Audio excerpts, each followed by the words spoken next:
ribet beze idawra abarwa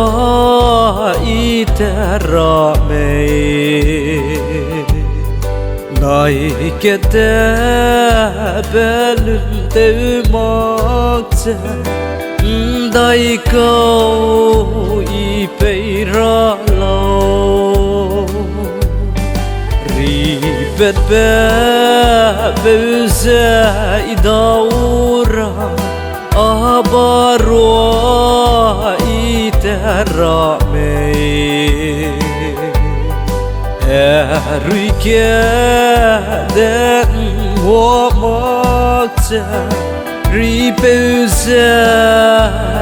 idawrame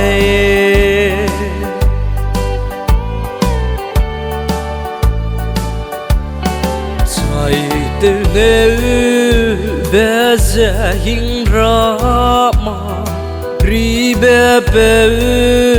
ne mabeza kane abarwa idawra bene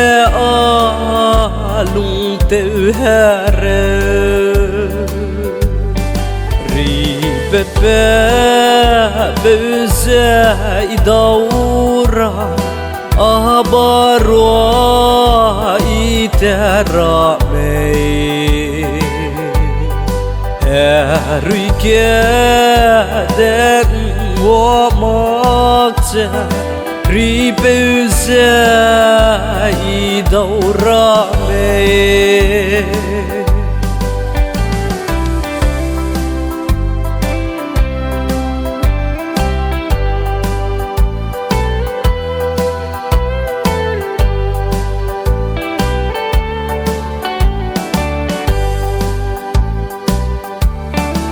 hey pating kum tet pleina gu heli wong dui lai za gu heli wong ri peuda ge asui za pei gu le ribet beze idawra abarwa iterame herikeden womakte ribeze idawrame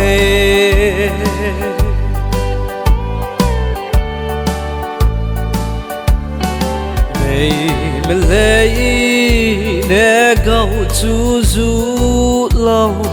tiếng nói mi ba bè lúa kia trái bè nằm mà bè lúa kia herui ga bè hằng tê lâu ribet beze idawra abarwa iterame herikeden womakte